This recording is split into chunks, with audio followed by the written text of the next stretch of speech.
Hello friends, चलिए आज बात कर लेते हैं टिप्स फॉर पीएचडी इंटरव्यू।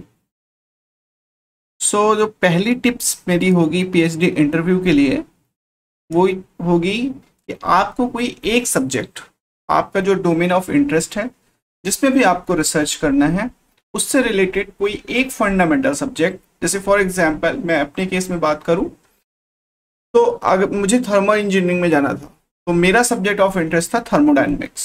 ठीक है, उसको आपको प्रिपेयर करके रखना है। तो उसमें बेसिकली क्या होगा, आपका फंडामेंटल कॉन्सेप्ट्स।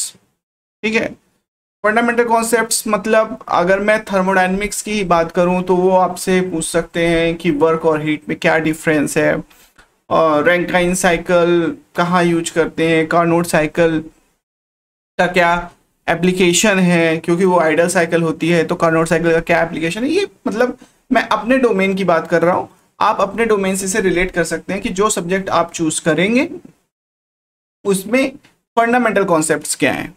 ठीक है, तो एक सब्जेक्ट को आपको बहुत अच्छे तरीके से प्रिपेयर करना है पहले।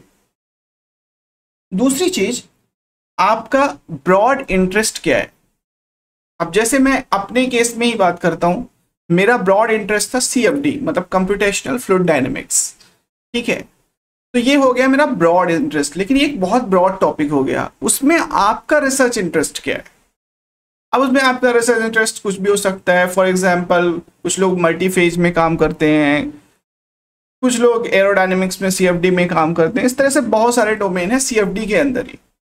तो इसी तरीके से आपका भी जो रिसर्च डोमेन होगा एक ब्रॉड होगा और उसमें कुछ स्पेसिफिक आपके इंटरेस्ट के टॉपिक्स होंगे जिसमें आप रिसर्च करना चाहते हैं, तो उसको आपको प्रिपेयर रखना है। ब्रॉड इंटरेस्ट एंड आपका स्पेसिफिक रिसर्च इंटरेस्ट, ये दोनों ही चीजें आपके दिमाग में होनी चाहिए, क्योंकि ये क्वेश्चन जो पैनल होगा वो आपसे पूछेगा कि आपका इंटरेस्ट क्या है। और जब आप ये इंटरेस्ट अपना बताओगे उसी के बेस में आगे आपका इंटरव्यू चलने वाला है। तो ये मेरी दूसरी टिप होगी कि आप अपना ब्रॉड इंटरेस्ट और रिसर्च इंटरेस्ट बिल्कुल क्लियर रखिएगा। चलिए बढ़ते हैं तीसरी टिप की ओर। तो तीसरी टिप होगी, be prepare to talk about your research interest in details. मतलब ऐसा नहीं है कि बस मुझे इस पर्टिकुलर डोमेन में इंटरेस्ट है। अगर आपको इंटरेस्ट है तो इसका मतलब आपने उसके पहले जो मास्टर्स किया होगा तो उसमें आपने कुछ काम किया होगा। तो जो आप काम किए हो उसमें कुछ चैलेंजेस आए होंगे, वो सारी चैलेंजेस, सारी मतलब नट एंड बोल्ट्स आपको पता होना चाहिए और आप उसको एक्सप्रेस करो, आप उसको बताओ, उसको कन्वे करो। ठीक है, तो ऐसा नहीं है कि सिर्फ आपको बता देना है, उसके डिटेल्स में भी आपको जाना है। अगर आपको अपॉर्चुनिटी मिलती है अपने रिसर्च के बारे में तो उसको प्रिपेयर रखिएगा। तो ये यहां से आपका जो मास्टर्स में आपने किया होगा, ठीक है ना, उसका बहुत बड़ा रोल होता है कि आपने जो किया है या जो भी आपका इंटरेस्ट है उसको आप बहुत डिटेल में जान रहे हो, समझ रहे हो। ठीक है, तो ये तीसरी टिप होगी कि जो आपने मास्टर्स में जो काम किया है उसको आप प्रिपेयर कर लीजिए और अच्छे तरीके से उसको कन्वे करिए पैनल के सामने, क्योंकि कहीं ना कहीं ये क्वेश्चन जरूर आएगा कि आपने इसके पहले आपका रिसर्च का एक्सपीरियंस क्या है। और रिसर्च का एक्सपीरियंस नॉर्मली जब हम एमटेक करते हैं उस टाइम से शुरू हो जाता है। ठीक है, तो अपने एमटेक का टॉपिक अच्छे तरीके से आप प्रिपेयर कर लीजिएगा। चलिए बढ़ते हैं अपनी चौथी जो टिप है उसकी ओर। अब आपका एक रिसर्च इंटरेस्ट डिफाइन हो गया पैनल के सामने, लेकिन वहां तो बहुत सारे प्रोफेसर्स बैठे होंगे। अब किसी प्रोफेसर का हो सकता है मन कर रहा हो कि आपको सेलेक्ट करने का, लेकिन आपने कुछ ऐसा बोल दिया कि नहीं, मुझे तो पर्टिकुलर इसी रिसर्च टॉपिक पर ही इंटरेस्ट है और मैं इसी रिसर्च टॉपिक पर ही काम करूंगा। तो हो सकता है एक चांस ये बन सकता है कि आपका सिलेक्शन ना हो।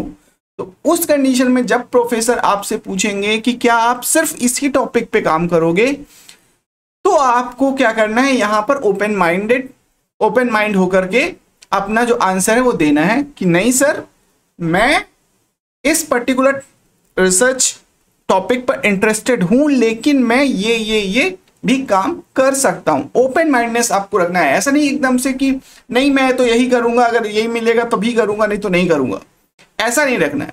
तो open mind for all kind of research, all kind का मतलब जो आपके डोमेन से रिलेटेड रिसर्च है उसके लिए आपको ओपन माइंड रहना है, ठीक है। हो सकता है कॉर्नर में कोई प्रोफेसर हो जो इंटरेस्टेड है लेकिन आपका टॉपिक उस सही से नहीं मैच कर रहा है उसके इंटरेस्ट के साथ, ठीक है। तो ओपन माइंडनेस इज मस्ट अगर आपको सिलेक्शन चाहिए तो। फिर उसके बाद जो नेक्स्ट टिप है कि अगर आपसे कोई फंडामेंटल क्वेश्चन पूछा जाता है या फिर आपसे कोई रिसर्च से रिलेटेड क्वेश्चन पूछा जाता है तो आपको सिर्फ उसका टू द पॉइंट आंसर नहीं देना, आपको प्रोसीजर एक्सप्लेन करना है। फॉर एग्जाम्पल अगर आपसे कोई पूछ लेता है, फॉर एग्जाम्पल मैं थर्मोडायनेमिक्स की बात करूं कि वर्क और हीट क्या होता है, ठीक है, तो आप उसका डेफिनेशन दीजिए प्लस उसमें क्या डिफरेंस है और क्यों डिफरेंस है, ठीक है, उसको सही से एक्सप्लेन कीजिए। मतलब कि जो आपका आंसर होगा वो सिर्फ इस एक स्पेसिफिक 1 वर्ड और 2 वर्ड्स में नहीं होना चाहिए, उसका एक प्रोसीजर होना चाहिए। कभी कभी जो प्रोफेसर्स होते हैं वो बहुत ही यूनिक सा क्वेश्चन पूछ लेते हैं जो आपको शायद आपने उसके पहले कभी नहीं सुना हो, ठीक है, तो उस कंडीशन में वो आपसे उसका जवाब नहीं जानना चाहते, उस कंडीशन में वो जानना चाहते हैं कि आप किस तरह से उस क्वेश्चन को अप्रोच कर रहे हो, आपका प्रोसीजर कैसा है, ठीक है। तो ये आप ध्यान रखिएगा कि हमेशा आप कंक्लूजन में ना आ जाइए, जो कंक्लूजन है उसके पहले की जो रीजनिंग है उसको जरूर दीजिए। नेक्स्ट एंड द लास्ट, आपको रेडी रहना है अपने ईयर गैप के लिए। अगर आपका कोई ईयर गैप है तो ये क्वेश्चन जरूर आएगा कि आपने ईयर गैप क्यों लिया। हो सकता है आप जॉब कर रहे हो सकता है आप किसी बीच में किसी एग्जाम के लिए प्रिपरेशन कर रहे हो, उस कंडीशन में आपको ट्राई करिए कि ऑनेस्ट रहिए। आप जो भी आप करते रहे हो इस बीच में उसके लिए आप ऑनेस्ट रहिए और ऑनेस्टी के साथ जवाब दीजिए कि सर मैंने इसलिए ये ईयर गैप लिया। ये क्वेश्चन जरूर आता है कि अगर आपका कोई ईयर गैप है तो वो आपसे पूछेंगे, तो उसका एक आंसर अपने दिमाग में पहले से रखिए कि हमें ये जवाब देना है, ठीक है।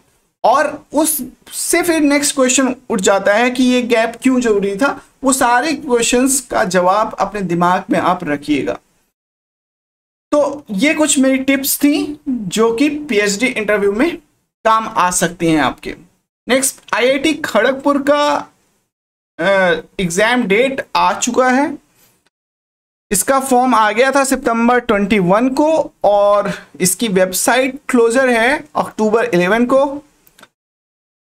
आपका जो एग्जाम होने वाला है वो नवंबर 14 को एग्जाम होगा। इसका नवंबर 14 का रिटर्न एग्जाम होगा और उसी दिन इंटरव्यू कंडक्ट हो जाता है। पहले रिटर्न एग्जाम होगा, उसके बाद इंटरव्यू कंडक्ट हो जाएगा, ठीक है। और फिर शॉर्ट लिस्टिंग का उसके कुछ दिन बाद शॉर्ट नवंबर 21 को शायद इसमें दिया हुआ है, आपका शॉर्ट लिस्टेड कैंडिडेट्स का लिस्ट डिस्क्लोज हो जाएगा, ठीक है। तो आईआईटी खड़गपुर का ये आ चुका है, बाकी आईआईटीज का भी आप चेक करते रहिएगा। Best of luck, thank you.